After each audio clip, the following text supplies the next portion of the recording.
पहले टेस्ट को देखते साथ ही।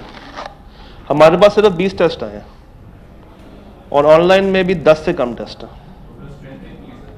क्लास की अच्छी खासी स्ट्रेंथ है, एक तो बच्चे आ भी नहीं रहे क्लास में। उससे ज़्यादा ही है।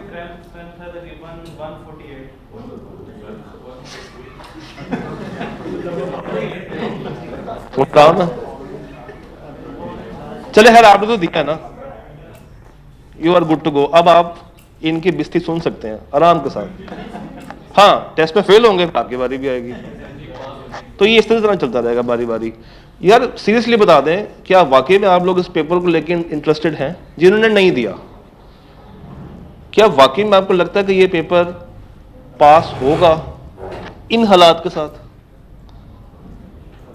पहला टेस्ट आसान सा एरिया, रटे वाला टेस्ट, और आप लोग गैर, क्या कहूँ आपसे मैं, गैर संजीदा कह लें, नॉन सीरियस कह लें। इससे पहले आप लोगों ने थियरी के कौन कौन से पेपर दिए होंगे? बी लॉ, सी लॉ और टेक्स्ट थ्योरी नहीं है, और एमएफए भी कंप्लीट थ्योरी नहीं है। आप लोगों ने जो मेन थ्योरी देखा ना, सवाल की रिक्वायरमेंट क्या थी कि आप लोगों ने कौन से थ्योरी के पेपर दिए हैं। एग्जामिनर बेचारा सही कहता है, students were unable to understand the requirement of the question. तो सी लॉ आप लोगों ने दिया होगा और आप लोगों ने बी लॉ दिया होगा। सी लॉ था कंप्लीट रट्टा लगाया, पास हो गया। बी लॉ था कुछ हद तक रट्टा, कुछ हद तक लॉजिक। आंसर्स टिपिकल थे। अगर आप लोगों ने कुछ भी टेस्ट दिए होते तो शायद वो आसानी से पास हो चुका था उस टाइम के ऊपर भी। इसके साथ क्या हालात करेंगे? यहां से तो चीजें ऐसा इतनी आसान नहीं आती। नो डाउट कि हम लोग कहते हैं कि पेपर पास हो जाता है, हम लोग आपको डरा के पढ़ाते नहीं हैं, मगर अगर आपको डरा के पढ़ाया जाए तो शायद फिर तादाद ज़्यादा होनी चाहिए थी टेस्टों की। मतलब हमें आसान है कि कम बच्चे हों और कम हमें मेहनत करनी पड़ेगी। हम तो चाहते हैं कि आप मज़ीद कम आएँ, मगर मैं नहीं चाहता। मैं चाहता हूं कि आप एंड तक भरे हों, क्लास के अंदर भी और टेस्टों के अंदर भी। पहला टेस्ट जिन्होंने नहीं दिया, क्या रीजन है उनके पास? जरा रैंडमली चलते हैं। हाँ जी, याद नहीं किया था, साथ साथ कुछ भी नहीं किया। पेपर देखा? पेपर भी नहीं देखा। खुद दोगे तो चेक कौन करेगा? तो अपना जो लिखा होगा उसमें तो कभी भी गलती आप निकाल पाओगे ही नहीं निकलती। सो व्हाट, नहीं होता, यकीन मानो नहीं होता। नहीं, बिल्कुल भी नहीं। हाँ जी, दिया था तो आपने स्टार्ट किया, आप दिमाग में भूल गए, आप पेपर साथ ले गए। आई कैम में करते हो इस तरह? तो फिर कोई बात नहीं। एक सवाल आता था, 3 हो गए थे। कितने मार्क्स के होते? 3। कितने मार्क्स के 3 सवाल हो गए थे आपके?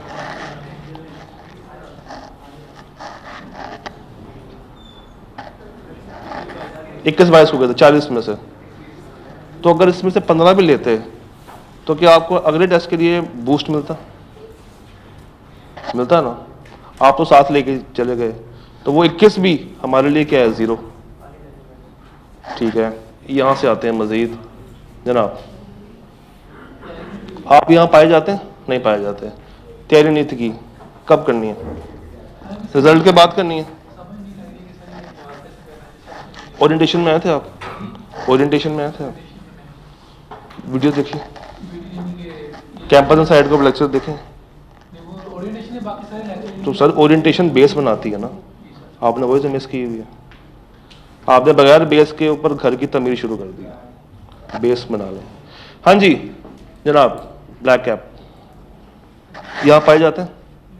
बताएं। पेपर देखा ही नहीं? तो ग्रुप में नहीं आया तो क्या हो गया? आप फिजिकल हो ना यहाँ पे, आगे हमसे मांगा है नीचे आपने पेपर? नहीं मांगा, नॉन सीरियसनेस। हाँ जी जनाब, पाए जाते हो? कहाँ पाए जाते हो? ये पाए जाते हो, है ना? यही हो ना? चलो गुड हो गया। कितने मार्क्स का अटेम्प्ट किया था? कंप्लीट अटेम्प्ट किया था, पास हो जाओगे इंशाल्लाह। हाँ जी, दिया था सर, वाइट शलवार कमीज।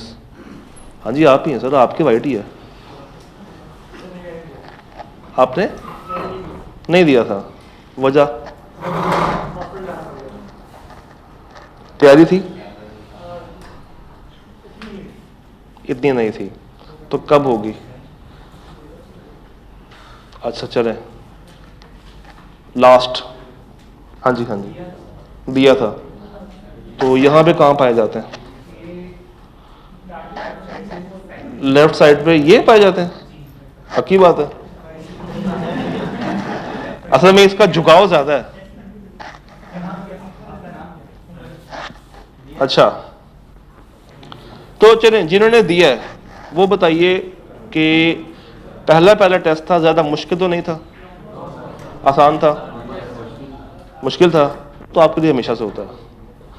डिस्कस करें थोड़ा सा, देखते हैं कि जिन्होंने हमें ज्वाइन नहीं किया था वो इसके बारे में फिर क्या तज्जिया रखते हैं। कितने सवाल थे? 4। चौथे से आते हैं। चौथा था कि अश्योरेंस डेफिनेशन थी और 5 एलिमेंट्स थे। डेफिनेशन वर्ड टू वर्ड लिखी है? नो, यस, थोड़ी सी, 3 तरह के जवाब आए। नो वाले कौन है? नो वाले कौन से हैं?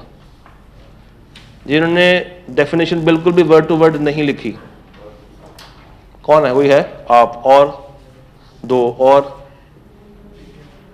दो बच्चे हैं जिन्होंने वर्ड टू वर्ड नहीं लिखी। उसकी रीजन क्या थी? हाँ, लिखी नहीं, छोड़ दी, ठीक है। यहां में भी एक भाई थे। हाँ जी, बुक वाली याद नहीं की थी, ठीक है। ये चीज नोट कर लेंगे, डेफिनेशंस को क्रैम कर लें। और पूरी किताब में इसके अलावा शायद 3 और जगह पे आपको डेफिनेशंस मिलेंगी, उसके अलावा डेफिनेशंस नहीं है। अच्छा जी, सवाल था कि डिफाइन करना था और आपने, और आगे 5 एलिमेंट्स को इलेबोरेट करना था। तो आप लोगों ने डिफाइन किया होगा और 5 पॉइंट्स लिख दिए होंगे, ऐसा ही है? उन 5 पॉइंट्स को कुछ आगे तक लेके गए हैं, कुछ इलेबोरेट किया है, क्योंकि सवाल आपसे इलेबोरेशन मांग रहा था। कोई एक आधी हल्की फुल्की सी एग्जाम्पल डाली साथ? 9 नंबर थे। इलेबोरेट का मतलब होता है कि आप फिर खुल के बयान कर रहे हैं विद एग्जाम्पल्स। इस तरह के जो क्वेश्चनिंग वर्ब्स होते हैं ना, ये आपको आने चाहिए कि इलेबोरेट क्या होता है, एक्सप्लेन क्या होता है, डिस्क्राइब क्या होता है, ब्रीफली डिस्क्राइब क्या होता है, एनालाइज क्या होता है।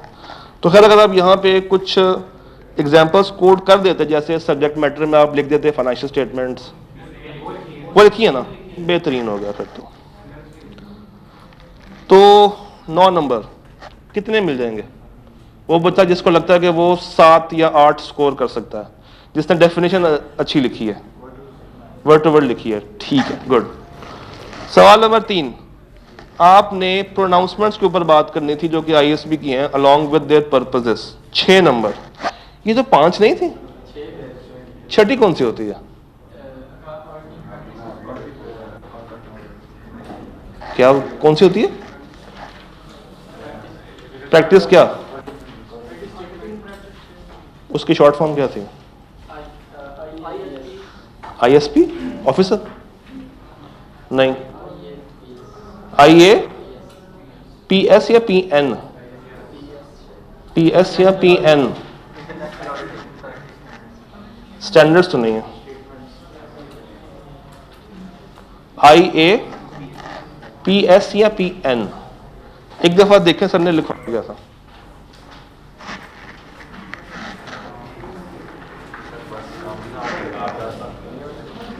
हाँ, 5 तो ये है ना, इसके अलावा एक छठी भी थी, किताब में भी लिखी हुई है, देखो।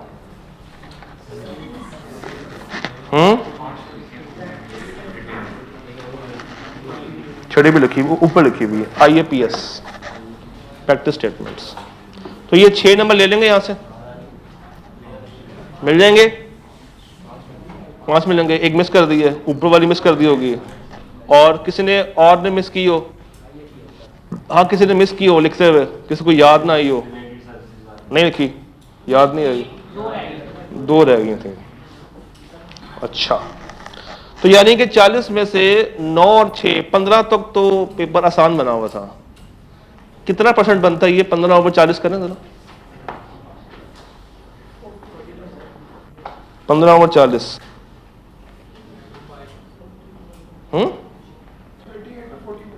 नहीं मुझे एग्जैक्ट परसेंटेज बता दें आप। 30 तकरीबन इतने परसेंटेज का आई कैप का पेपर भी स्ट्रेट फॉरवर्ड होता है तकरीबन on very average. Question number 2, question number 2 में आपसे ये कहा गया कि जनाब 3 स्टेटमेंट्स हैं और आप लोगों ने बताना है कि क्या ये स्टेटमेंट्स अप्रोप्रिएट हैं या नहीं। सी से आते हैं, directors have a stewardship role in both large and small companies. चाहे कंपनी बड़ी हो चाहे कंपनी छोटी हो, डायरेक्टर्स का हमेशा स्टीवर्डशिप का रोल होता है, उसने एसेट्स की टेक केयर हमेशा ही करनी है। ठीक है, यानी कि ये तो बिल्कुल ही स्ट्रेट फॉरवर्ड था। मेन रिस्पॉन्सिबिलिटी होती है ऑडिटर की कि वो डिटेक्ट करे, प्रिवेंट करे fraud by designing and implementing internal control. इस एक स्टेटमेंट में कितनी गलतियां, गिन के बताइएगा।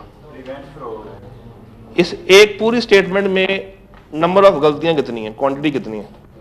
3 4 5 1 2 कितनी? 4। अच्छा, डिटेक्ट करे फ्रॉड को, क्या ये गलती है? क्या वो फ्रॉड को डिटेक्ट करता है? क्या फ्रॉड को डिटेक्ट करता है ऑडिटर या नहीं करता? डिटेक्ट करता है, डिटेक्ट करता है। क्या प्रिवेंट करता है? नहीं कर सकता। क्या वो कंट्रोल्स लगाता है? क्या वो कंट्रोल्स बनाता है? तो ये लगाना और बनाना जिम्मेदारी किसकी है? मैनेजमेंट की। तो अगर मैं यहां पे लिख देता कि it is the main responsibility of management और आगे की पूरी लाइन सेम होती तो फिर सही हो जाता। तो मैंने कब मना किया? तो मैंने भी यही कहा है, फिर इवेंट नहीं करता। नहीं नहीं नहीं नहीं नहीं नहीं बिल्कुल भी नहीं लगाता। कंट्रोल्स लगाना हमारा काम ही नहीं है ना, हम लगाते हैं जाके। अगर हम अपने कंट्रोल्स पे अपने ही प्रोसीजर्स लगा के चेक करें ना, इसका मतलब वही कि मेरा मैंने खुद से टेस्ट लिखकर मैं खुद ही से अपना टेस्ट भी चेक कर रहा हूँ, तो वो सेल्फ रिव्यू है बहुत बड़ा। क्या लगाता?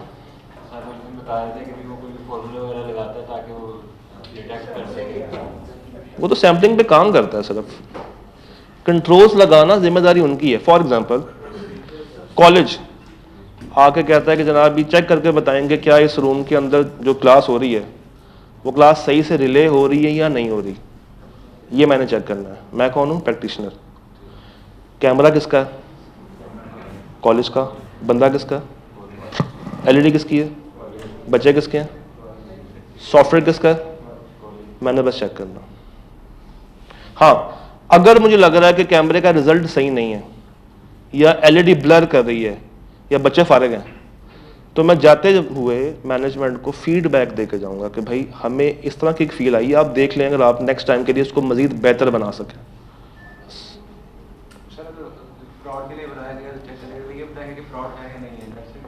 फ्रॉड का ना अभी फिलहाल यहीं तक रखेंगे, वो डिटेक्ट करता है। फ्रॉड के ऊपर एक लंबी चौड़ी बहस होगी चैप्टर। अभी for the timing detection, prevention नहीं। Okay, reasonable assurance is an absolute level of assurance. रुक जाएं, इतनी बात सही है? हाँ, हाई लेवल की होती है। तो हाई लेवल में और एब्सोल्यूट में फर्क क्या है?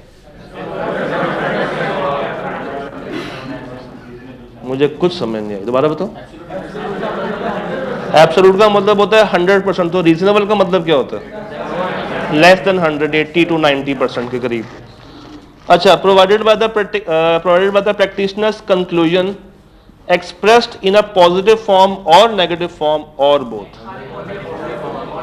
खाली पॉजिटिव में होगी, नेगेटिव में नहीं होती। तो फिर नेगेटिव में क्या होता है? Limited, review, moderate. तो लो लेवल क्या होती है?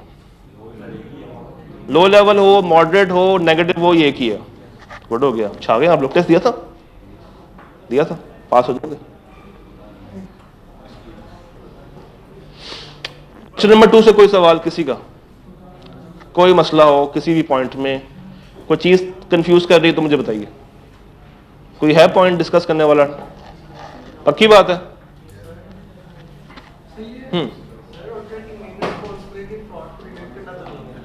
मेन नहीं है मगर वो करता है। स्टेटमेंट अगर आप पूरी पढ़ो तो वो कह रहा है डिटेक्ट एंड प्रिवेंट फ्रॉड, दोनों चीजें इकट्ठी लगी हुई हैं। अगर आपने ये लिखा है ना कि वो डिटेक्ट भी नहीं करता तो ये थोड़ा सा गलत है। नहीं है, मैं कब कह रहा हूँ कि है, मैं कब कह रहा हूँ कि है। उसकी मेन रिस्पॉन्सिबिलिटी है कि उसने फाइनेंशियल स्टेटमेंट्स को चेक करना है। अगर आपने यहां पे लिखा है कि वो डिटेक्ट भी नहीं करता, चूंकि उस डेफिनेशन के अंदर उसकी ये रिस्पॉन्सिबिलिटी नहीं है, बात तब भी सही है, वो बात भी सही है। कोई और मसला इस सवाल के साथ? कोई और मसला? एनीथिंग? हाँ, हाइकर की बुक में बहुत सी डेप्थ लिखी हुई, सिर्फ उसने लाइनें लगी हुई हैं। खैर, नताशा पे आते हैं। सवाल मजे का था। नताशा जो है वो एक स्मॉल कंपनी चला रही है जो कि बोज बनाती है और एरोज बनाती है। जो एमडी भाई हैं, नहीं सॉरी एमडी बहन जो है नताशा, वो चाहती हैं कि वो 1 मिलियन का लोन लें शील्ड बैंक से, but company is required to provide audited accounts as a must, otherwise loan will not be approved. Natasha बेचारी परेशान हो गई है अपने बिजनेस को लेकर और वो चाह रही है कि उसको लोन मिले। उसने क्या किया, उसने बार्टन एंड कंपनी से रब्ता किया और उससे एडवाइस लेना चाहिए, और अगर वो उसकी एडवाइस से मुतमिन हो जाए और ऑडिट करवा ले तो हमने देखना है कि क्या क्या इम्पैक्ट्स आते हैं। तो आप हैं जनाब कॉर्पोरेट एडवाइजर और आपने 3 बातों के ऊपर नताशा को गाइड करना है। 3 एडवांटेजेस और 3 other limitations for a small company. क्या कोई फर्क पड़ेगा अगर मैं स्मॉल कंपनी लिखूं या मैं लार्ज कंपनी लिखूं? क्या पड़ेगा? लार्ज कंपनी के अंदर हम एडवांटेजेस के अंदर डिसएडवांटेजेस में कॉस्ट लिखते हैं, स्मॉल कंपनी के अंदर कॉस्ट एडवांटेजेस थोड़ा सा पड़ेगा लेकिन बहुत ज्यादा नहीं पड़ेगा। मेरा ख्याल से जितनी कंपनी स्मॉल होगी उसके बाद उतना कैपिटल कम होगा। ऑडिट की कॉस्ट, हाँ, तो जितना कम कैपिटल है उतना अगर बड़ा खर्चा आ जाए तो फिर। अच्छा जी, तो 3 फायदे और 3 नुकसान आप लोगों ने बताने थे, कौन कौन से बताएं?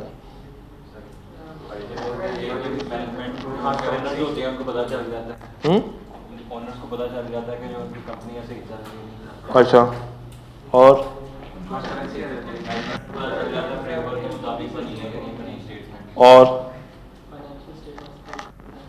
आ जाता है, ठीक है, और ठीक है, और एक और बता दें एडवांटेजेस में, एक और बता दें जनाब। पॉइंट देने लगे, कोई कुछ बताने लगे थे कुछ? अच्छा, और ठीक है, तो नुकसान में क्या क्या लिखा है? कॉस्ट और डिसरप्शन होगी, और पहली बेचारी स्मॉल कंपनी है, लिमिटेड ट्रस्ट के पास स्टाफ होगा, उसी को तंग करते रहेंगे आप लोग, और हाँ सैम्पलिंग परसुएसिव वाली बात। ठीक है, मेरा सवाल ये कि क्या आप लोगों ने सिर्फ इसको पॉइंट बाय पॉइंट लिखा है या ऊपर से लिंक भी किया है? यानी कि लिंक करने को किसी ने गवारा नहीं किया, सिर्फ आपने देखा फायदे पूछे या ठक करके 3 फायदे। सवाल जो ऊपर दिया हुआ था वो कुछ कह रहा था आपसे, उसके मुताबिक उसके कम से कम फिगर्स को यूज कर लेते यार, उसके जो अंदर लोग थे उसी को ऐड कर लेते। चले खैर, एक्सप्लेन करना है आपने highlights of interim and final, ये आपने करवाया था इंटरिम और फाइनल। हाँ जी, क्या क्या बातें लिखी हैं?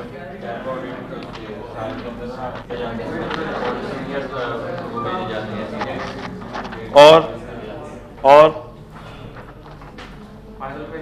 फाइनल में ज्यादा फील्ड वर्क होता है, टीम जो है वो जूनियर्स का ज्यादा होते हैं। अच्छा जी, उसके बाद 3 अदर खूबसूरत सी डेफिनेशंस थी, scepticism, judgement, sufficient appropriate audit evidence. ये तो आप लोगों ने छाप दी होगी ना, इस पे तो आप लोगों ने कोई कम्प्रोमाइज किया नहीं होगा, ये तो तैयार थी। सर आपके मुताबिक कितने बच्चे होंगे टेस्ट में? तस्वीर देखी है मैंने। उस तस्वीर को खींचने के बाद सिर्फ 2 लोग और आए थे। और हमारे पास कोई 20 के करीब टेस्ट आए हुए हैं। ऑनलाइन भी माशाल्लाह से 10 से कम है। तो एक अलग ही लेवल चल रहा है इन बच्चों का। आ जाए, हमारे तो बातें बहुत सारी हैं और चलती भी रहेंगी।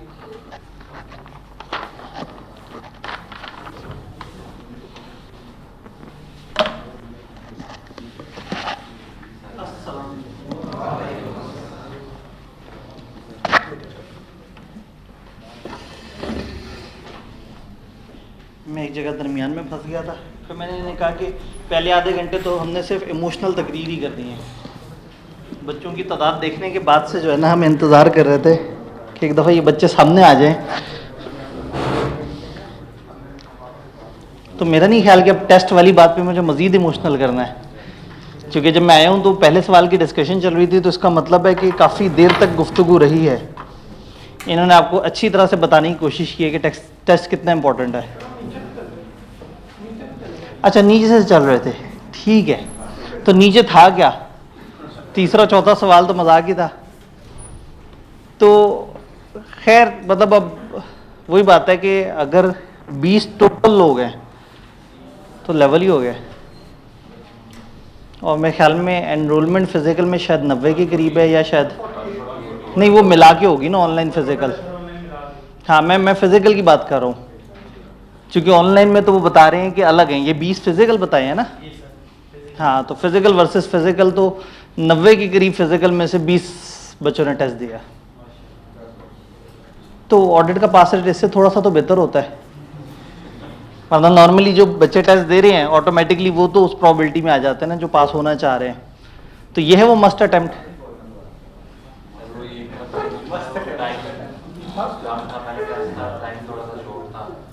नहीं टाइम, अच्छा टाइम शॉर्ट था, याद नहीं हमने कितना पढ़ लिया था। जाने दें, मतलब अब आप मैच्योर हो गए हैं, बड़े हो गए हैं। वो कंपनी लॉ वाली बातें या वो बी लॉ वाली बातें थोड़ी सोचें कि 2 सफ़े पढ़ेंगे उसी में से सारा टेस्ट होगा। वो और नोयत का होता था। अब आप बड़ी क्लास में, थोड़ा सा टाइम ज़रा लग जाएगा एब्जॉर्ब करने में। कोई नहीं, हम इस वीक बहुत ही सुकून से चलते रहेंगे और टेस्ट भी बिल्कुल या सैटरडे पे फेंका हुआ होगा या मंडे पे फेंका हुआ होगा। और सैटरडे तक भी हमें बहुत सफिशिएंट टाइम मिलेगा। हमने, अगर आप सफ़ों पे परेशान होते हैं तो हमने 4 सफ़े शायद और पढ़ने हैं पूरे वीक में, अगर आप सफ़े पे परेशान हो रहे हैं। हम तो ड्यू गियर की बात करते हैं ना, जिसको जितनी ज़रूरत हो टाइम देने की। तो खैर मेरे ख्याल में आगे चलते हैं। एक ख़ास टाइम था जब तक आपको इमोशनल किया जा सकता था। अब आप इतने बड़े हो गए हैं कि अब आप लोगों को ये बताना है कि टेस्ट आपके लिए ज़रूरी है, बड़ी अजीब सी बात है। और आपको याद होगा तो ओरिएंटेशन में मैंने कहा था कि लोग राइटिंग नहीं करते, जिस पे आप बड़े हैरान होकर मेरी तरफ देख रहे थे कि कौन गलत लोग होंगे, कौन ढीठ लोग होंगे जो लिखते नहीं होंगे, कौन लोग हैं जो टेस्ट से भाग जाते होंगे। तस्वीर यहाँ दोबारा दिखाई गई। मैंने खास तौर पे कहा था, मैंने कहा तस्वीर दिखानी है क्लास के बच्चों को, ताकि जितना हमें तकलीफ पहुंची है ना वो देख के कि आवाम कितनी आई हुई है। तो चलें ठीक है, आपके पास पॉइंट है कि जी आपके पास मार्जिन कम था। इस वीक जो हम पढ़ रहे हैं वो बड़ा ज़रूरी है और तकरीबन हर दफ़ा आता है सवाल। मतलब हो सकता है कि 5 अटैम्प्ट्स में कोई एक ऐसी अटैम्प्ट आए ऑन एवरेज जिसमें आई के अपना वो सवाल छोड़ा हो। आई के वो काफ़ी ज़्यादा सवाल पूछता है। तो वो है कंपनीज एक्ट का जो लॉजिकल एरिया है। मेरा सवाल ये है कि क्या समझ वाली साइड से तो नहीं कोई परेशानी? क्या आपको ऑडिट समझ आया है? क्या आपको वर्ड एश्योरेंस समझ आई है? एश्योरेंस के 5 एलिमेंट्स होते हैं वो समझ आए हैं? उसकी डेफिनेशन समझ आई है या नहीं आई है? रटा मार ली है? क्योंकि समझ आने को बेसिकली उन्होंने सारी चीज़ों को एक जगह जोड़ने की कोशिश की और एविडेंस के लफ्ज़ को समझाने की कोशिश की है। उसके अलावा आईफेक और आईएसबी किसे कहते हैं? स्केप्टिसिज्म, जजमेंट, इंटरम और फाइनल ऑडिट का फ़र्क, फ़ायदे और लिमिटेशन ऑडिट के। तो बस ठीक है, इसका मतलब है वी आर गोइंग गुड।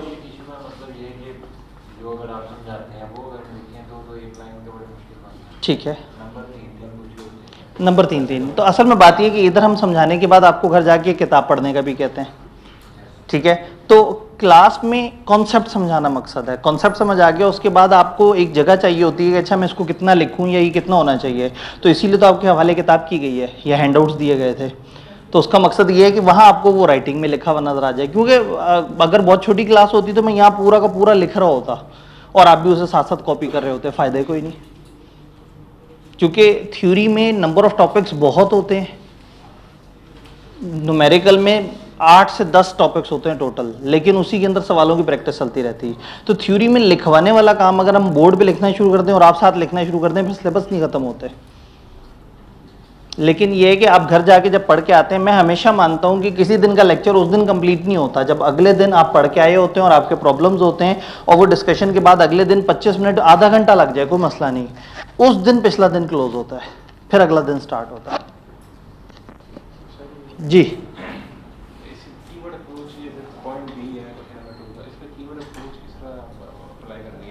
जी, अब स्टीवर्ड अप्रोच बेसिकली कीवर्ड दिखाएं जरा, एक मिनट। अच्छा, आप उस पार्ट की बात कर रहे हैं, आप पार्ट बी क्वेश्चन 2 की बात करें, ठीक है। हुआ क्या है कि आपने बताना है कि जुमला अच्छा है या नहीं है। It is main responsibility of auditor to detect and prevent fraud by designing and implementing internal controls. जुमला खास तौर पे आपको चीख चीख के बड़ी गलत बात बता रहा है कि ऑडिटर का काम है, मेन काम है कि फ्रॉड को रोके और डिटेक्ट करे। कैसे? कि वो अच्छे इंटरनल कंट्रोल डिजाइन करे और इंप्लीमेंट करे। और ये बात हम लोगों ने अच्छी तरह से समझ ली थी कि सब्जेक्ट मैटर पे काम किसी और ने करना होता है, हम सिर्फ ये बताते हैं कि उन्होंने अपना काम सही किया या नहीं किया। तो ऑडिटर ये नहीं काम करता कि कंट्रोल्स लगा के दे। अब उन्होंने क्या है कि आपने बताना है कि ये स्टेटमेंट अप्रोप्रिएट है या नहीं है। तो आप कहेंगे नहीं, ये स्टेटमेंट अप्रोप्रिएट इसलिए नहीं है कि ऑडिटर इज नॉट रिस्पॉन्सिबल कि वो डिज़ाइन और इम्प्लीमेंट करे कंट्रोल्स को। इससे ऊपर की भी कुछ बातें हैं जो अभी हमने नहीं डिस्कस की कि मैनेजमेंट की क्या जिम्मेदारी होती है और ऑडिटर की, जो अभी हम करेंगे इस वाले पोर्शन में।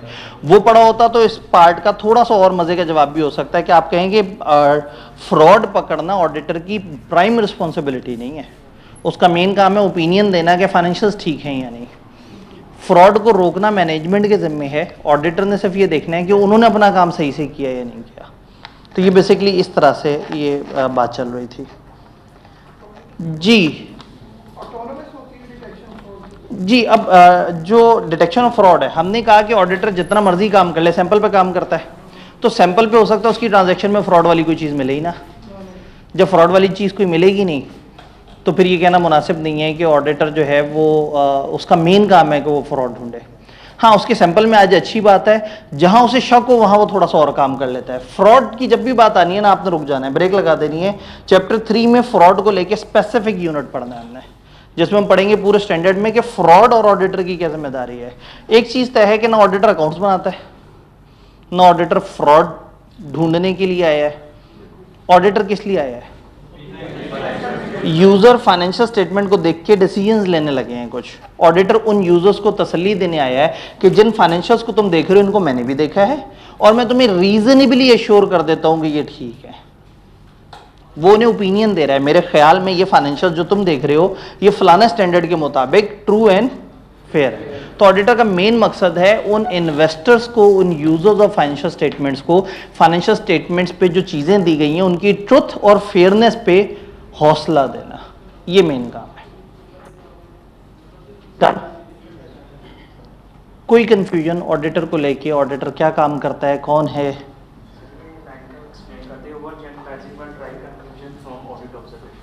जी, अब अगेन होता क्या है कि आपको ऑब्जर्वेशन से चीज़ें मिलती हैं और ऑब्जर्वेशन से चीज़ें मिलने के बाद आप उसके ऊपर एक फैसला करते हैं।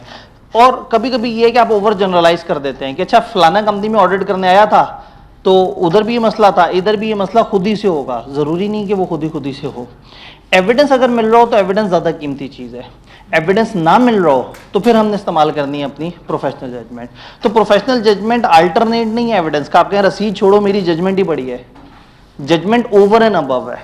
एविडेंस ना मिले तो, और एविडेंस मिल रहा हो तो उस एविडेंस पे मजीद अपने एक्सपीरियंस और नॉलेज को अप्लाई करके देखना है कि वो एविडेंस ठीक लग रहा है या नहीं लग रहा है। जी, ऑडिट और ऑडिटर की अंडरस्टैंडिंग बड़ी ज़रूरी है। समझ आ जाए तो आपने पास पेपर्स के सवाल अगर देखे हो तो वो तकरीबन सीधे सीधे से हैं और एक आध जगह उन्होंने सिनेरियो बनाने की कोशिश की है कि जिसमें उन्होंने बताने की कोशिश की कि ऑडिटर की कुछ लिमिटेशंस है। फॉर एग्जांपल एक आध जगह उन्होंने कह दिया कि एक बंदे ने कहा कि ऑडिटर तो जब ऑडिट कर देता है तो हर चीज़ परफेक्ट होती है, फिर तो कुछ देखने की ज़रूरत ही नहीं, फिर तो हर चीज़ बिल्कुल ईजी है। तो आप बताएंगे नहीं भाई, ऑडिटर एब्सोल्यूट एश्योरेंस नहीं देता, ऑडिटर रीजनेबल एश्योरेंस देता है। फिर एक जगह उन्होंने कहा था कि एक मैनेजमेंट वालों पर पिछली दफ़ा भी ऑडिट आपने किया था, अच्छे लोग हैं, इस दफ़ा आप सोच रहे हैं उन पर भरोसा कर लें। तो हम कहेंगे नहीं जी, यहाँ स्केप्टिसिज्म हमें अप्लाई करना होगा, हम आंखें बंद करके भरोसा नहीं कर सकते, हमें प्रूव करना है, सवाल पूछने हैं, क्वेश्चनिंग माइंड रखना है। जी, जो हमने बेसिक्स ऑफ ऑडिट पढ़ी हैं पिछले वीक में, उसमें कोई सवाल? ऑडिट की बेस क्लियर होना ज़रूरी है, समझ आ गई हो तो फिर हम चीज़ों को आगे ले जा सकते हैं। चलें आगे। जी, पॉइंट 3 किसका?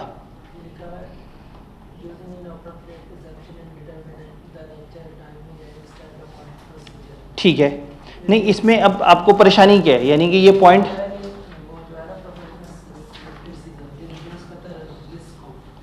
ठीक है। देखें अब क्या है, स्केप्टिसिज्म क्या है, आपने हमेशा पूछना है, हमेशा शक करना है और उसके मुताबिक काम करना है। अगर आप शक नहीं करेंगे, अगर आप पूछेंगे नहीं, अगर आप क्वेश्चन मार्क नहीं लगाएंगे, तो क्या होगा, शायद आपके जो ऑडिट प्रोसीजर आप डिजाइन करेंगे वो अप्रोप्रिएट नहीं होंगे। क्यों?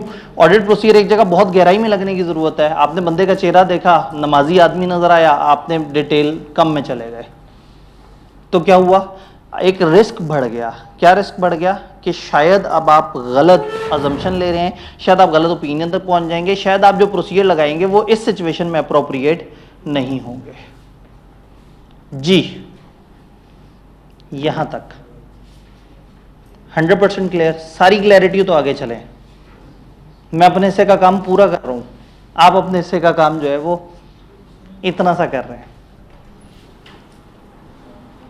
इधर तो मैं ये कह भी नहीं सकता कि चलो कोई बात नहीं, बच्चे अगर कम टेस्ट देने आ रहे हैं, खैर है, इतनी पास होते हैं।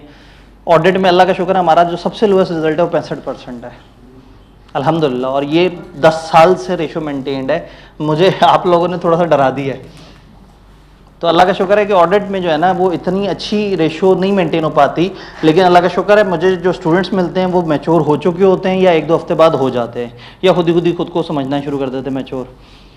और फिर आप लोग इतनी दफ़ा रिजल्ट खा के आए हुए होते हैं कि आप लोग आहिस्ता आहिस्ता खुद ही सीनियर, अभी रिजल्ट बिल्कुल करीब है। खैर रिजल्ट का तो हमसे ताल्लुक ही कोई नहीं। आईकेप ने दफ़ा अनाउंस ही जल्दी की है, पहले आईकेप की अनाउंसमेंट आगे की होती थी और वो जल्दी तैयार करके बैठे होते थे, 1 हफ्ता पीछे कर देते थे। इस दफ़ा तो उन्होंने कोई 12-13 नवंबर अनाउंसमेंट नहीं की थी, उन्होंने अनाउंसमेंट ही 1 नवंबर की थी। तो अब ऑलरेडी अब उससे पीछे अगर अक्टूबर में लेके जाएंगे तो फिर एक्सपेक्टेशन गलत डेवलप होना शुरू हो जाएंगे, तो फिर लोग फिर सोचा करेंगे, अगले महीने परेशान हो जाया करेंगे। कोई उन्होंने मैसेज तो नहीं किया। तो जब तक आईकेप खुद ना बताए कि रिजल्ट जल्दी आ रहा है, आपने फेसबुक के करीब नहीं जाना, या फेसबुक पे उल्टी सीधी जो रूमर्स है ना, क्योंकि पेपरों के करीब आप फेसबुक पे ये देखते रहते हैं शायद एग्जाम डिले हो जाए, और जा जाके खामखा कंपेन कर अपनी तैयारी तबाह कर लेते हैं। उन ग्रुप्स को क्या चाहिए, उनको यूजर मिल रहा होता है, उन बेचारों का चैनल फारिग हो गया होता है, वो दोबारा चैनल अपने नए वाले को प्रमोट कर रहे होते हैं। उनको चाहिए होता है ऐसे चंद बेवकूफ़ लोग जो खुद ही से आए और शोर मचाना शुरू कर दें, तो वो आराम से इस तरह की हल्की फुल्की सीधी सच्ची झूठी खबर चला देंगे और आप सब उनको शेयर करना शुरू कर देंगे, टैग करना शुरू कर देंगे दोस्तों को। तो थोड़ा कोशिश करें कि इस दफ़ा आप झांसे में नहीं आना। रिजल्ट के करीब जब तक मिस्टर आईकेप ना बताए आपने यकीन नहीं करना। और आईकेप हमेशा अपनी वेबसाइट पर नोटिफिकेशन देता है, या आईकेप का अपना ऑफिशियल फेसबुक पेज है icap.ca, और स्टूडेंट्स की नोटिफिकेशन ज़्यादातर अब वो देना शुरू हो गया icap.ca स्टूडेंट्स पे, fb.com/icap.ca स्टूडेंट्स, ये ऑफिशियल पेज है।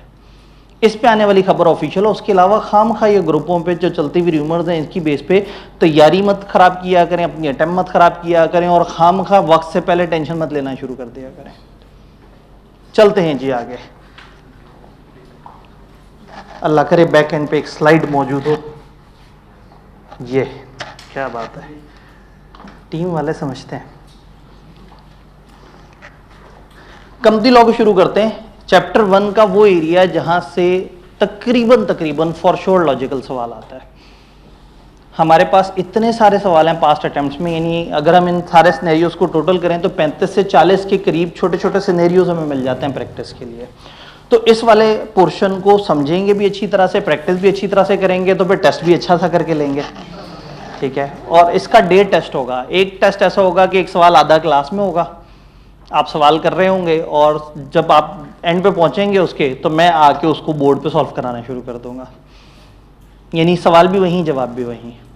वो चेकिंग के लिए नहीं जाएगा टेस्ट, वो आपकी उसी वक्त असेसमेंट हो जाएगी और कम से कम उसमें मुझे नंबर ऑफ स्टूडेंट्स पूरे मिल जाएंगे। और फिर एक उसी तरह का टेस्ट होगा जिसको आप आम तातील के तौर पे मनाते हैं। ठीक है, मतलब यही बात समझ आ गई है कि मुझे इमोशनल करने की ज़रूरत नहीं है। मतलब अगर आप लोगों को रिजल्ट से डर नहीं लगता, आखिरी अटेम्प्ट से डर नहीं लगता, बस एक बात जहन में रहे, अभी तक अगर आपका कोई पेपर रोका है ना, तो उसने 100% 6 महीने नहीं खाए लाइफ के। अगर ऑडिट रुक गया ना, मोस्ट प्रॉब्ली आपका आखिरी पेपर्स में से एक पेपर होगा। शायद इस क्लास में कोई ऐसा हो जिसने ऑडिट उठाया हुआ और अभी कुछ और पेपर रहते हों देने वाले। अगर रहते हैं तो ऑडिट गलत उठाया है। तो ऑडिट ज्यादातर लोग सबसे आखिरी अटेम्प्ट में उठाते हैं, और अगर ऑडिट की वजह से 6 महीने ज़ाया हो जाए तो फिर आपको बड़ा दुख लगेगा। तो 6 महीने बचाने के लिए कितने टेस्ट हैं टोटल? आपका जो स्केड्यूल मेरे पास है, 1 2 3 4 5 6 7 8 9 10 11 12 13 14 टोटल टेस्ट है। एक गुजर गया, मतलब फाइनल मिला के 15।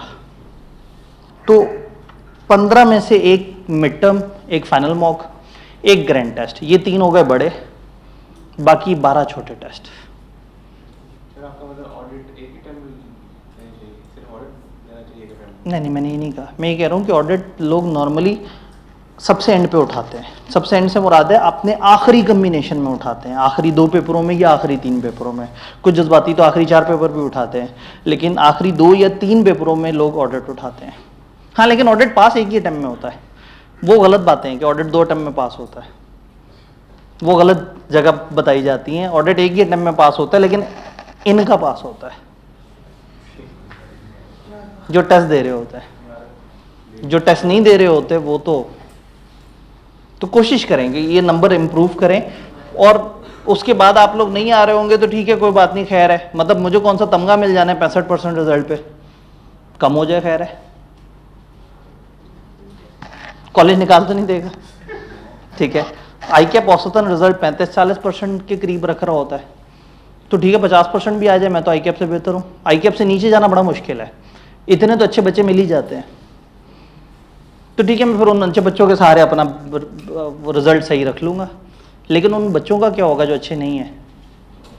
उनके 6 महीने ज़ाया होंगे, क्या वो अपने बच्चे नहीं हैं? ठीक है जी, आप लोग जो है ना आज भी ना समझे तो फिर पता नहीं कब समझेंगे। फिर 1 नवंबर जैसी तारीखें आपको समझाते हैं। अब ये वाला पोर्शन हमें सिखा क्या रहा है? कमती लॉ का जो पोर्शन हम यहाँ शुरू करेंगे, डिवाइस मुझे दे दी है, बस चलती नहीं है। हाँ, इसकी यूएसबी इधर से निकली हुई है, ना भी लगाई हुई हो तो ये तार कितनी खींचती होगी? नहीं, इतनी खींचती है।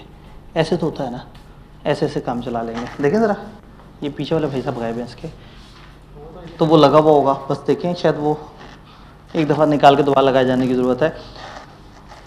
ऑडिटर हमने समझ लिया कौन है, लेकिन अभी तक ये नहीं समझा कि ये भाई साहब आते कहाँ से हैं, ये कौन होता है, कितना को पढ़ा लिखा होता है, इसको कब अपॉइंट करना होता है, ये कब तक रहता है, इसको निकालना हो तो क्या करें। अब आपको पता है पार्टनरशिप्स वाले अपनी पसंद से ऑडिट करवाएं सो करवाएं, सोल प्रोप्राइटर अपना ऑडिट करवाना चाहता है करवा ले, गवर्नमेंट चाहती है तो ऑडिट करवा ले, फौज चाहती है तो ऑडिट करवा ले। हर किसी का अपना अपना मिजाज होगा, वो अपना ऑडिट करवाएं या ना करवाएं, बट कंपनियों को कानूनी तौर पे ऑडिट करवाना है। पाकिस्तान में हर पब्लिक कंपनी पे ऑडिट कराना वाजिब है, और हर वो प्राइवेट कंपनी जिसका 1 मिलियन से ऊपर पेड अप कैपिटल है उसको ऑडिट लाजमी करवाना है। तो अब जो हम पोर्शन पढ़ रहे हैं दैट इज कंपनी लॉ वाला पोर्शन। कंपनी लॉ का मतलब यह है कि आज मैं एंटिटी नहीं बोलूंगा, इस पूरे वीक में एंटिटी के बजाय कंपनी बोला करूंगा। आपको तो ऑडिट में हम बड़ा वर्ड बोलते हैं, एंटिटी का मतलब क्या होता है? कोई भी बिजनेस, हम कहेंगे हम एक एंटिटी का ऑडिट करते हैं, लेकिन इस वक्त हम बात करेंगे कंपनी के ऑडिट की। कंपनी वो जो कंपनीज एक्ट में रजिस्टर होती है, तो कंपनियों का ऑडिटर कौन होगा, वो कहां से आएगा, वो कितना पढ़ा लिखा होगा, वो कितने अरसे के लिए रहेगा, उसको अगर खुद जाना होगा तो क्या तरीका होगा, हमने उसे निकालना होगा तो क्या तरीका होगा, कौन सी मीटिंग में अपॉइंट होगा, उसके पास क्या पावर्स होंगी, और कौन कौन शख्स इस काबिल नहीं होगा कि वो एज ऑडिटर सेलेक्ट हो सके। ज़्यादा कम दिनों में आप देखते थे कि कौन कौन डायरेक्टर नहीं हो सकता, तो ऑडिटर की यहाँ लंबी चौड़ी इनएलिजिबिलिटीज है और आईकैप को बहुत पसंद है। आईकैप वहाँ से सवाल बना रहा होता है, तो एक काम करते हैं, ज़रा थोड़ा सा स्टार्ट से लेके चलते हैं। मेरी अजम्पशन ये है कि आप लोगों ने या कंपनी लॉ पढ़ लिया या साथ साथ पढ़ रहे हैं, कोई ऐसा तो नहीं ना जो कंपनी लॉ बाद में पढ़ने का सोच रहा हो, क्योंकि मेरा ये बड़ा क्लियर कट अजम्पशन है कि वो छोटा पेपर तो लोग पहले उठा लेते होंगे। ठीक है, कंपनी लॉ में आपने पढ़ा था एजीएम, ये क्या होता है? Annual general meeting. उन लोगों के लिए जो साथ में कंपनी लॉ पढ़ रहे हैं, एनुअल जनरल मीटिंग कहते हैं साल में होने वाली एक बड़ी मीटिंग को। अब ये ऑडिटर भाई कब अपॉइंट होंगे, किस तरह से होंगे, एक छोटा सा टेबल है। कंपनी का very first auditor 90 days of incorporation में अपॉइंट करना होगा। इनकॉर्पोरेशन कहते हैं उस दिन को जब आपको सर्टिफिकेट ऑफ इनकॉर्पोरेशन मिलता है कि आज कंपनी महाराज वजूद में आ गई।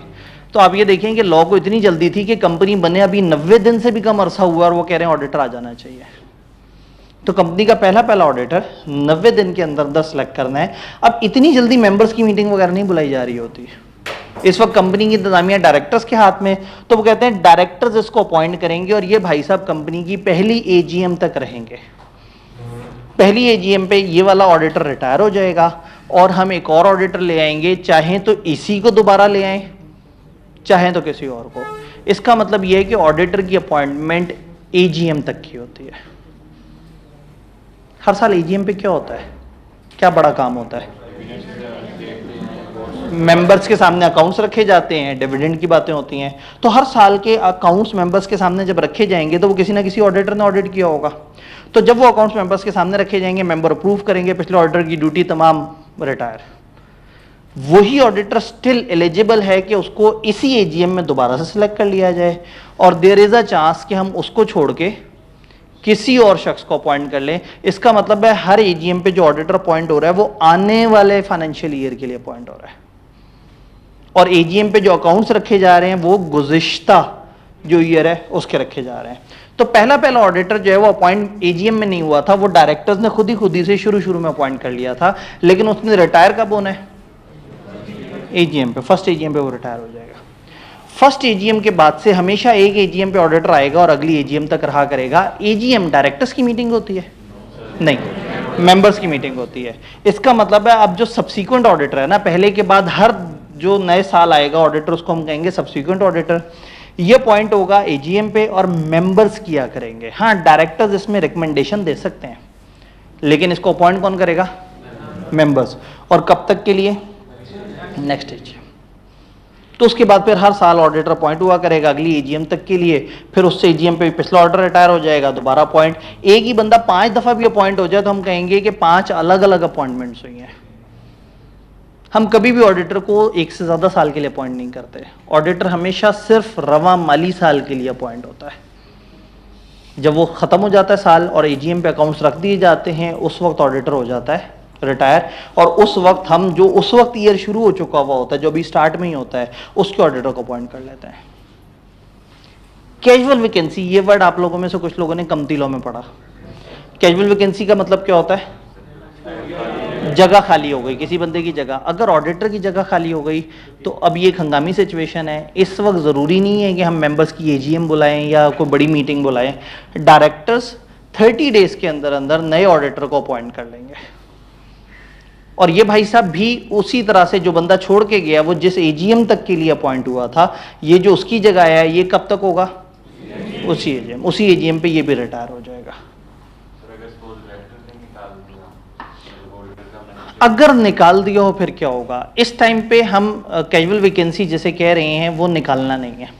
देखें, ऑडिटर की सीट 3-4 तरह से खाली हो सकती है। रिटायर हो गया, अगर रिटायर हो गया फिर तो ये सब्सिक्वेंट ऑडिटर वाली कहानी है। रिटायर हुआ, टाइम पूरा हो गया, नया ऑडिटर आएगा। एक ये है कि वो अपनी वजह से छोड़ गया, बीमार हो गया, मर गया, डिसेबल हो गया, इनएलिजिबल हो गया, ये कहलाएगा कैजुअल वैकेंसी। एक है कि कंपनी वालों ने निकाल दिया, वो केस हम अभी आगे डिस्कस करेंगे। इस वक्त कैजुअल वैकेंसी का मतलब है उसकी अपनी किसी वजह से वो छोड़ के चला गया, मतलब कंपनी का कोई कसूर नहीं है, कंपनी का ऑडिटर अचानक से सीट खाली करके चला गया है। अब ये सीट खाली करके जो गया है तो इसकी जगह नया बंदा कब आएगा, किस तरह से आएगा, वो चीज हम यहां पे देख रहे हैं। ये तीनों बातें समझ आई। ऑडिटर को अगर उसके टेन्योर पूरा होने पे निकालना है तो कुछ नहीं करना, सिर्फ अगली दफा किसी और को अपॉइंट कर लें, पिछला ऑटोमेटिकली रिटायर हो जाएगा। जी थ्रू आउट पूरे ऑडिट में नोट कर लें, अगर किसी जगह नोट कर सकते हैं, चैप्टर नंबर 12 के अलावा मैं जब भी वर्ड ऑडिटर बोलूंगा तो इसका हमेशा मतलब होगा एक्सटर्नल ऑडिटर। एक इंटरनल ऑडिटर भी होता है, कंपनी का अपना एक एम्प्लॉई होता है जिसको वो कहते हैं तुम हमारा अंदर खाते ऑडिट करते रहा करो। इसको हमने चैप्टर 12 में जाके समझना है।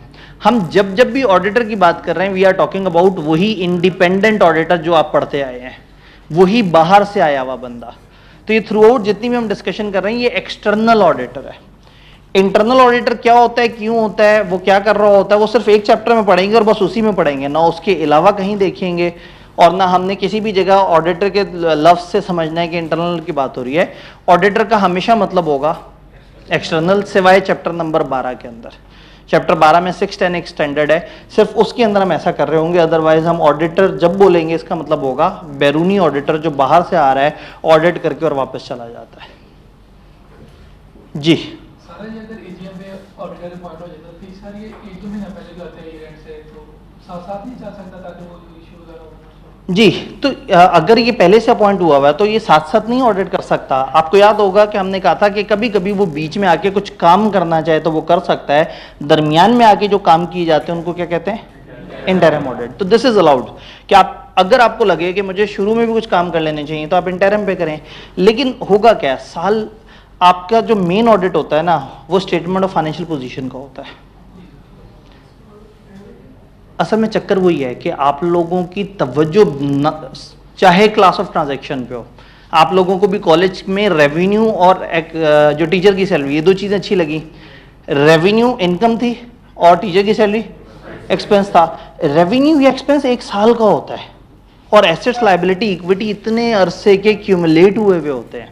तो फॉर श्योर फाइनेंशियल पोजीशन बहुत बड़ी चीज़ होती है और जो class of transaction income statement है ये थोड़ी होती है। तो ऑडिट करते हुए हमारा जो ज़्यादा बड़ा फोकस होता है वो स्टेटमेंट ऑफ फाइनेंशियल पोजीशन पे होता है। हमारी किताब में सब्सटैंटिव प्रोसीजर्स के उन्होंने 3-4 वो दिए हैं, चैप्टर्स देने की कोशिश की है जिसमें अलग अलग एरियाज़ की बात है। उसमें 2.5 चैप्टर सिर्फ और सिर्फ फाइनेंशियल पोजीशन के चीज़ों को डील कर रहे हैं और एक चैप्टर के थोड़े से हिस्से में सारे के सारे इनकम स्टेटमेंट की एरियाज कवर कर दिया। वो इतना बॉदर नहीं करते। अब जो फाइनेंशियल पोजीशन है वो हमें कब पता लगती है किसी कंपनी की जिसका हमने ऑडिट करना है? 30 जून। 30 जून पे डेटर का क्या बैलेंस था, 30 जून पे नॉन करंट एसेट्स क्या थे, 30 जून की वैल्यूएशन क्या थी, 30 जून पे क्या एडजस्टमेंट थी। तो इसलिए ऑडिटर को लामहला ज़्यादा काम करना ही फाइनल ऑडिट पे पड़ता है।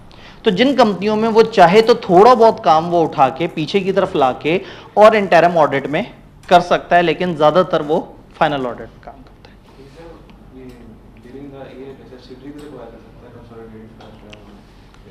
कर ले सब्सिडी रिक्वायर, हमने क्या करना है? हाँ, कहने का मतलब यही है। ये भाई भी थोड़ा सपोर्ट कर रहे थे। इन्होंने कहा ऐसा हो सकता है कि हम साथ साथ ऑडिट कर रहे हो, साल के बीच में अचानक से वो सब्सिडी रिक्वायर कर लें कुछ और। तो साल का and is the safest point जहां आपके सामने पूरे साल की पिक्चर आ चुकी है। तो ऑडिटर का 80 to 90% काम होना ईयर एंड पे ही है। अब पॉइंट पहले हो गया है, अगर वो चाहे बीच में इंटरफेयर करना, चाहे बीच में इंटरिम पे काम करना, तो उसके पास टाइम तो है। वो 1 साल अक्टूबर में अपॉइंट हो गया, वह है अगले 30 जून को ऑडिट करने के लिए। इतना जल्दी क्यों? ताकि अगर वो चाहे इंटरिम ऑडिट करना तो वो कर सके, वो बीच में किसी लोकेशन पे जाना चाहे जा सके, कोई कंट्रोल्स देखना चाहे देख सके। और कंपनी को खौफ हो कि हम बगैर ऑडिटर के नहीं है, एक ऑडिटर हर वक्त हमारे सर पे मुसल्लत है, वो कभी भी आके हमें चेक कर सकता है। तो कभी कभी तो वो डायरेक्टर्स ही एम्प्लॉइज को डराते रहते हैं, यार ऑडिटर का छापा पड़ जाएगा, कुछ भी। ऑडिटर को तो बड़ी पावर्स हैं, अभी हम इसमें देखेंगे कंपनी लॉ ने बहुत सारी पावर्स दी। तो ऑडिटर की अपॉइंटमेंट वाली बात समझ आई कि ये 3 अलग अलग रूट। जी, डायरेक्टर रिकमेंड कर रहे हैं। अब सवाल ये कि वो रिकमेंड कैसे कर रहे हैं, इसके पीछे एक पूरा प्रोसेस है। उस प्रोसेस में आपको नजर आएगा कि उस रिकमेंडेशन में मेंबर्स की मर्जी होती है। तो यहां अप्रूवल सब्सीक्वेंट की मेंबर्स अपॉइंट कर रहे हैं। हाँ, ये जो फर्स्ट और कैजुअल वैकेंसी है ना, ये डायरेक्टर्स कर रहे हैं। ये डायरेक्टर्स क्यों कर रहे हैं? मजबूरी है, टाइम कम है। अब जब टाइम कम है और डायरेक्टर खुद ही से अपॉइंट कर रहे हैं, तो इसका मतलब ये हुआ कि यहाँ पे मेंबर्स की कोई राय नहीं है। अब डायरेक्टर्स ने अगर खुद ही ऑडिटर को अपॉइंट किया है तो वो क्यों निकालना चाहेंगे? क्योंकि वो वाकई सही काम करना शुरू कर रहे हैं। बंदे को लेके आए थे, खुद ही डर गए, उतार दिया। होता है। तो सही काम करना है, लेकिन बहुता सही नहीं करना, ठीक है। अब पता नहीं आप बंदे से क्या मुराद है, और लेके आए थे से क्या मुराद है, और उतार दिया से क्या मुराद है। हो सकता है मैं किसी पुराने शरीफ आदमी का जिक्र कर रहा हूं, वो भी तो आया था, उसने भी तो काम किया था, उसे भी तो उतारा गया था। तो फिर एक ईमानदार आदमी आया, वो भी लाया गया, वो भी उतारा गया। उस वक्त आप लोग नहीं मानते थे लाया गया, अब आपको यकीन कामिल है। उस वक्त आप छोटे थे, मैं बहुत कहता था, आपको नहीं समझ आती थी। अब आप बड़े हो गए हैं, आपकी आंखों से पर्दा हट गया है। उस टाइम पे आप बहुत नारे लगाते थे, अब आप बैनर लेके खड़े होते हैं। तो कोई बात नहीं। तो अब आपको आहिस्ता आहिस्ता अपने बुजुर्गों का रवैया समझ आना शुरू हो जाएगा, जो उस वक्त आपको बड़ा अजीब सा लगता था। क्योंकि आपने एक दफ़ा ऐसा देखा, उनके सामने 3-4 दफ़ा ऐसा साइकिल चला है, तो इसलिए वो मैच्योर हो चुके हैं। इसलिए अब वो कहते हैं कि भाई सामने से बंदा दिखने में जैसा मर्जी हो, हैं सब चोर, हमें सिर्फ परफॉर्मेंस चाहिए। तब भी बुजुर्ग कहते हैं अच्छा खाता है तो लगाता भी तो है। मतलब तय कर चुके हैं कि सबने खाना है। इस नहज पे आ गए हैं कि हम कहते हैं चलो लगा दो, कर दो, मुल्क का कुछ कर दो। तो खैर, ऑडिटर की अपॉइंटमेंट, आप घड़ी को गलत फहमी में तो नहीं देख रहे? 4:15 तक हम लोग तो जी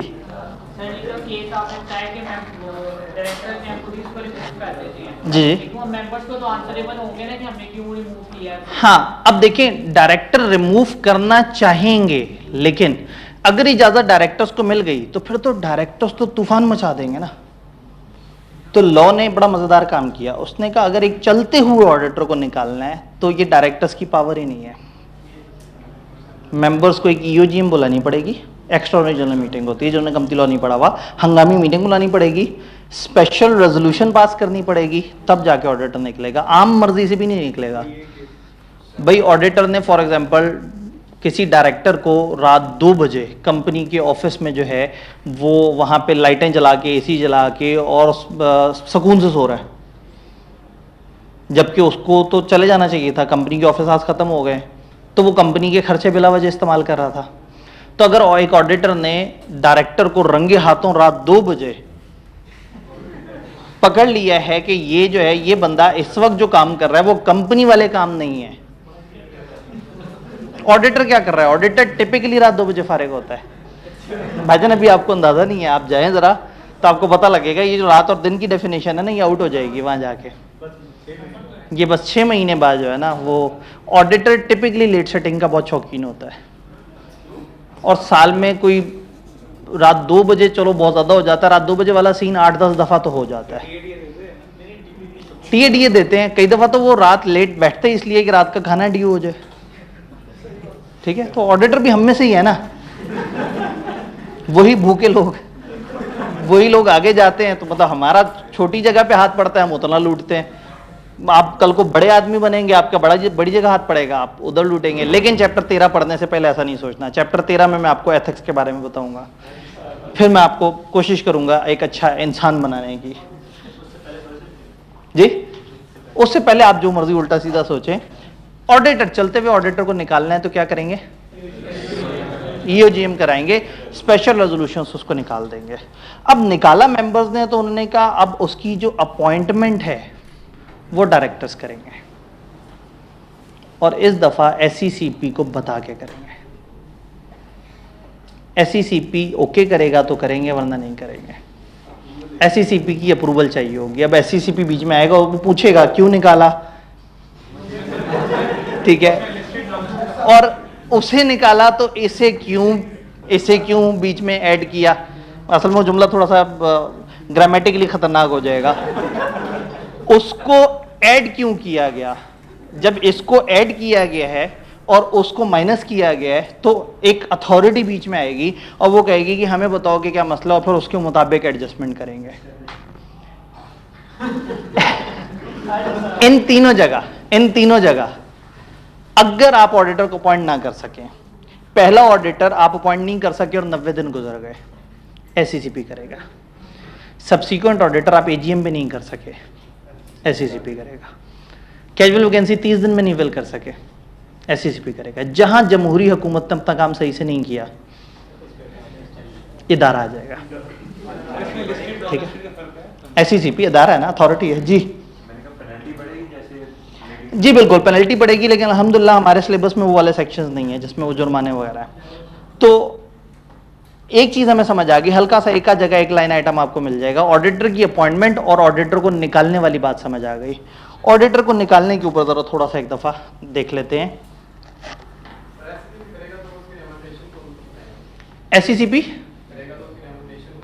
जी, अब सवाल ये है कि उसकी रेम्युनरेशन देगा कौन और तय कौन करेगा। रेम्युनरेशन तय करने के बारे में गोल्डन रूल आपने ध्यान में रखना है, जो अपॉइंट करता है ऑडिटर को वही उसकी रेम्युनरेशन तय करता है। बट किताब इतने प्यार से ये बात नहीं बता रही। किताब कहती है कि अगर ऑडिटर को डायरेक्टर अपॉइंट कर रहे हैं तो डायरेक्टर उसकी रेम्युनरेशन फिक्स करेंगे, अगर एससीसीपी अपॉइंट कर रहा है तो एससीसीपी फिक्स करेगा, in all other cases members fix करेंगे, और ऑल अदर केसेस मेंबर्स के हैं। जी जी,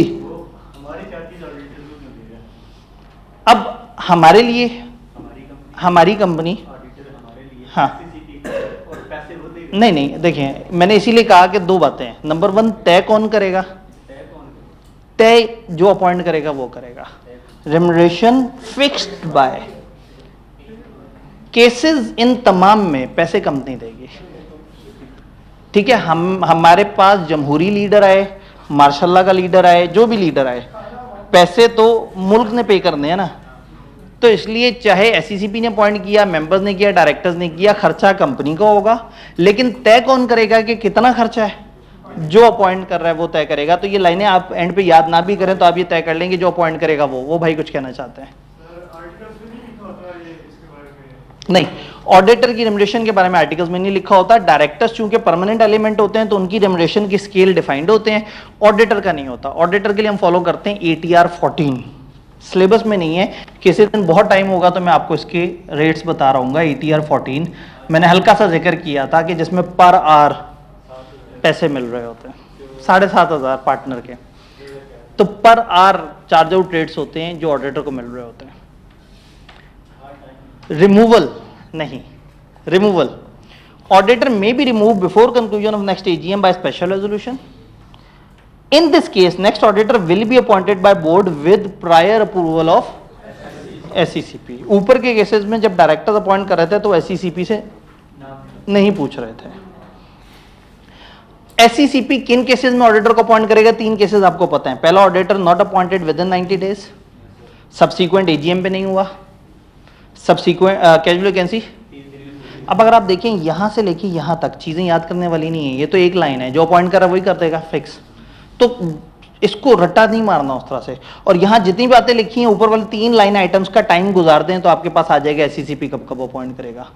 एक चौथा केस, auditor appointed are unwilling to act. एक ऑडिटर ऑडिट कर रहा था, अपॉइंट हो चुका हुआ था, एक टाइम पे आके कहता है कि नहीं, ऐसी कंपनी का मैं ऑडिट नहीं कर सकता। वो क्यों?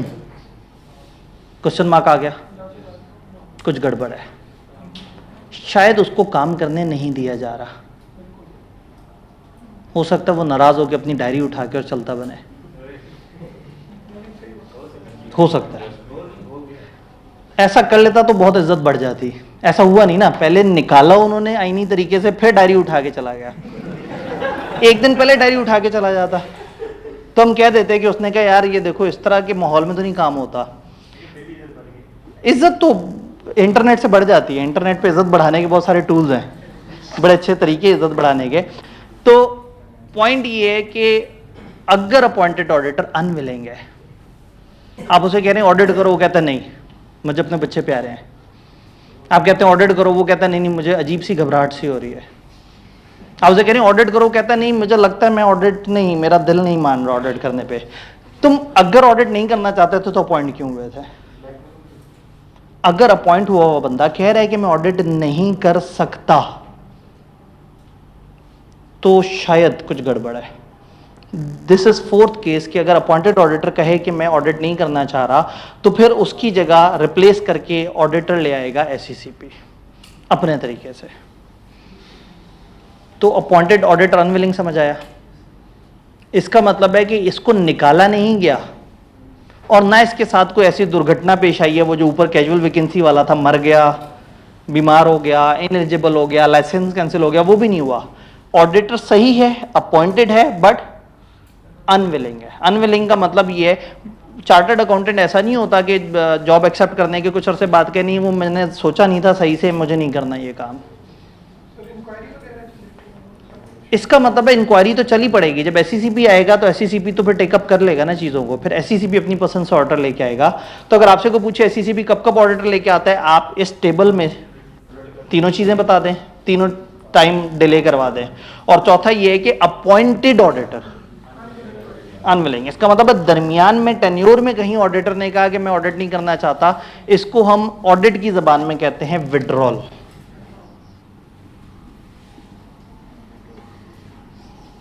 ये इंतकाम होता है। ऑडिटर कहता है मैं छोड़ के जा रहा हूं, मैं आपका काम नहीं कर सकता, आप ठीक लोग नहीं हैं जी। जी, अब अगर एक ऑडिटर विड्रॉ कर रहा है या ऑडिटर छोड़ रहा है, तो फिर ऑडिटिंग स्टैंडर्ड बताते हैं कि ऐसे में आपने लीगल ओपिनियन लेना है कि क्या आपको अथॉरिटीज़ को बताने की ज़रूरत है। ऑडिटर दोषाविद गवर्नेंस के फॉर्म से नॉलेज में लेके आएगा कि जी मैं छोड़ के जा रहा हूँ ओइंग टू दिस रीज़न।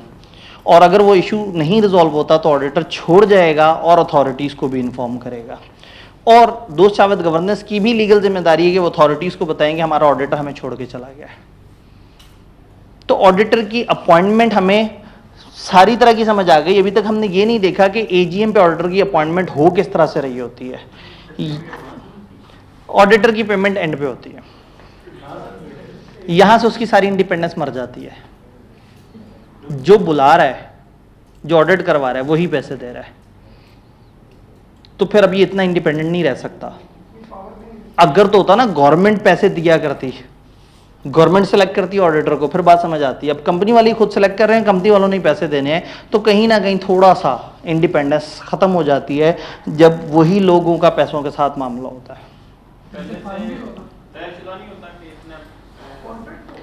वो तो तयशुदा है। तयशुदा ये है कि हम ATR 14 के मुताबिक आपको रेम्युनरेशन देंगे। अब देने किसने पैसे? कंपनी ने। और शिकायत आप किसकी कर रहे हैं? बुरा किसको कह रहे हैं? कंपनी को। और पैसे भी उन्होंने नहीं देने। अथॉरिटी है, एससीसीपी भी मौजूद है, ऑडिट ओवरसाइट बोर्ड भी मौजूद है, ICAP भी मौजूद है। बट स्टिल कितना अरसा लग जाएगा उस झगड़े को रिजॉल्व करते हुए। और एक दफ़ा नेट पे खबर आ गई कि फलाना फर्म का फलाना क्लाइंट के साथ मसला, ऑडिट ओवरसाइट बोर्ड देख रहा है, तो फर्म का इमेज भी खराब होगा। तो वही बात है, जो पैसे दे रहे हैं, अगर आपने रिपोर्ट उसी के खिलाफ बनानी है तो ये आसान बात नहीं है। इसके लिए हमें चैप्टर 13 पढ़ना पड़ेगा कि ऑडिटर इतना मजबूत कैसे होता है जी। इसीलिए वो फिर अनविलिंग टू एक्ट हो जाता है। वो कहता है कि नहीं, मैं अब अगर वो घबरा जाए ना कि मैं खराब रिपोर्ट दूं तो भी फंसता हूं, और साफ रिपोर्ट दूं तो ज़मीर का बोझ, तो वो कहते हैं मैं अनविलिंग हूं, मैं छोड़ के जा रहा हूं जी। असल में इस वजह से विड्रॉल ज़रूरी होता है। अगर आप एक ऐसी सिचुएशन में फंस जाएं तो एथिकली बेस्ट वे इज़ के बजाय इसके कि लड़ाई झगड़ा करें, आप कहेंगे जी मैं इस मामले में पढ़ना ही नहीं चाह रहा, और जितना इसने उस वक्त तक का काम किया वो अथॉरिटीज इसको पैसे दिलवा देती है। डन। तो अभी तक हमने ये थोड़ा सा डाटा देखा है, लेकिन इसको लॉजिकली हमने समझ लिया। एससीसीपी के चारों केसेस जहन में है आपके, ऑडिटर का साइकिल जी। अगर ऑडिट जी, अगर ऑडिट के दरमियान ऑडिटर की अपनी गलती आ गई, वो इनएलिजिबल हो गया, कैजुअल वैकेंसी, वो मर गया, कैजुअल वैकेंसी, उसको बीमारी हो गई, कैजुअल वैकेंसी, उसका लाइसेंस कैंसिल हो गया, कैजुअल वैकेंसी। इसका मतलब है अगर ऑडिटर अपनी वजह से छोड़ गया, कैजुअल वैकेंसी, हमने निकाल दिया तो ये वाला रूल, और वो खुद छोड़ना चाहता है अननोन रीजन, तो फिर यहां आएगा। तो जब वो अनविलिंग हो, वो कहे मैं ऑडिट नहीं करना चाहता, ऊपर तो वो है ना, वो कर ही नहीं पा रहा, वो मर गया है या वो डिसेबल हो गया, वो ऑडिट नहीं कर पा रहा। तो जो अनविलिंग है इसका मतलब है ये कोई मशकूक बात है। डन जी जी, इन सारे केसेस, तीनों केसेस में टाइम पूरा होने पे एससीसीपी अपॉइंट करता है। अगर टाइम पूरा हो जाए और इन्होंने अपॉइंट नहीं किया तो नीचे जो 4 लाइनें हैं, पहली 3 लाइनें इन्हीं 3 के बारे में लिखी हुई हैं। तो एससीसीपी 4 केसेस में ऑर्डर को अपॉइंट करता है। पहला 90 दिन में अपॉइंट ना हो, सब्सिक्वेंट फर्स्ट एजीएम पे, वो एजीएम पे अपॉइंट ना हो, और कैजुअल वैकेंसी 30 दिन में अपॉइंट ना हो, और चौथा पॉइंट क्या है, अगर अनविलिंग हो। जी यहां से एक सवाल, ये कंपनी लॉ हम पढ़ रहे हैं इस वक्त। कंपनीज एक्ट के चंद सिलेक्टेड सेक्शंस हमारे सिलेबस में है, यानी आईकेएप ये चाह रहा है कि आप लोग ऑडिट को तो समझें, फिर ये देखें कि लोकल लॉ ऑडिटर को क्या पावर देता है। तो इस वक्त हम कंपनीज एक्ट 2017 में से सिलेक्टेड सेक्शंस उठा के पढ़ रहे हैं, इसीलिए इस पोर्शन को हम कहते हैं ये कंपनी लॉ वाला पोर्शन है। तो ये चैप्टर 1 में हमने ऑडिटर के बारे में जनरल अंडरस्टैंडिंग पढ़ी थी। जो जनरल अंडरस्टैंडिंग है उसके ऊपर एक स्टैंडर्ड है, लेकिन हमने उसकी चंद लाइनें ही पढ़ी हैं, वो कहलाते हैं ISA 200 ऑडिट की ओवरऑल अंडरस्टैंडिंग। और अभी जो हम पढ़ रहे हैं ये कंपनी लॉ कहलाता है। तो ये हम कंपनी लॉ के सेक्शंस पढ़ रहे हैं जो हमारे सिलेबस में ऑडिट के अंदर है। डन। तो इंशाल्लाह ताला कल यहीं से कहानी शुरू करेंगे। इस वीक आपने कोशिश करना है कि बिल्कुल भी एब्सेंट ना हो, बड़ी लॉजिकल बातें चल रही हैं, और यहां से कंफर्म लॉजिकल सवाल आता है। मैं आपको बताऊं, आपके पेपर में सबसे टेक्निकल सवाल भी अगर कहीं ड्राफ्ट होता है वो ये एरिया है, मतलब ये एरिया पूरा। आज तो पहला दिन है ना, अभी तो कहानी बाकी है। ठीक है जी।